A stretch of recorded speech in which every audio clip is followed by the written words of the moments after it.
The monster under your bed isn't always there to scare you. I was lying alone in my room when I heard the voice, deep and crackly, coming from beneath my bed. "Hey," the voice called out. I told myself I was just imagining it. "Hey, kid," the voice repeated. I drew my knees up to my chest and ducked my head under the blanket, trying to shut out the voice and the cold wind that drifted in through the window, ruffling the curtains. "Who are you?" I asked. "I'm the monster underneath your bed," the voice replied. "You mean you're real?" I asked. "What do you mean?" the monster said. "Of course I'm real." "Do you have a name?" I asked. "Of course I have a name."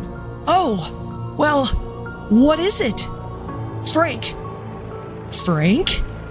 "Yeah," the monster said. "Is there something wrong with that?" "No, I mean, I don't know," I said. "It's just not very monsterly." "Well, my parents didn't want me to be a monster." "Really? What did they want you to be?" "A dentist." "That's funny," I said. I could feel myself beginning to smile. "What do your parents want you to be?" it asked. "I don't know." "Hey, Frank?" "Yeah? Are you gonna, scare me or something?" "What? Why would I do that?" "Well, you're a monster, aren't you?" "Well, yeah, of course I am. But that doesn't mean that I scare little kids." "But I thought that was your job." "It is my job to scare people," he replied, "but only bad people." "Am I a bad person?" I asked. "No," he said, "but you're not the one I'm here to scare." "Who are you here to scare?" I asked. "The man inside your closet." The skin on my arms goose-fleshed up. I wanted to ask him what he meant, but I fell silent as I heard a rustling coming from the closet. The door creaked open and I could hear soft footsteps padding toward me across the bedroom floor. I didn't dare peek out of my blanket. The footsteps stopped and I could hear a heavy breathing next to me.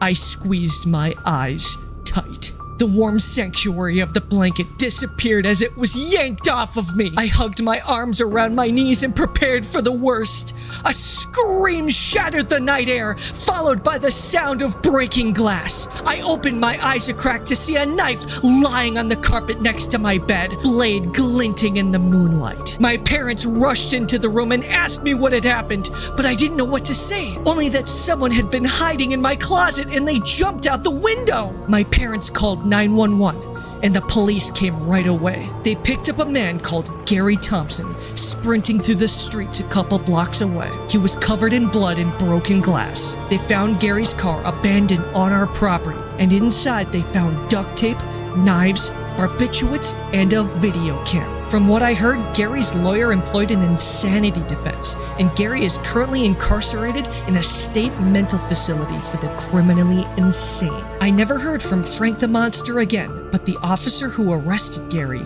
told me that he sleeps on the floor of the facility. He tells the doctors that he's terrified of Frank, the monster, under his bed. Can I just say, I really like the idea of the monster under the bed,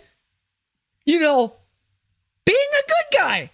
I mean, okay, so we've all seen Monsters, Inc. We know Monsters, Inc., they come through the closet door, they make a whole screamy session, or in the later thing, I think it became laughing. It doesn't matter. But they trap the screams or whatever. I don't know why I'm spoiling Pixar movies for you. But anyway, I like the idea of reframing the idea of a monster under your bed as a good guy. Well, as a good guy. Why didn't our parents say, when we were afraid of monsters when we were kids, why didn't our parents say, if there is a monster, they're there to protect you? That seems like such a sensible thing to do. All I'm saying is that when I have kids, I'm going to explain to them that monsters are real and they're here to protect you.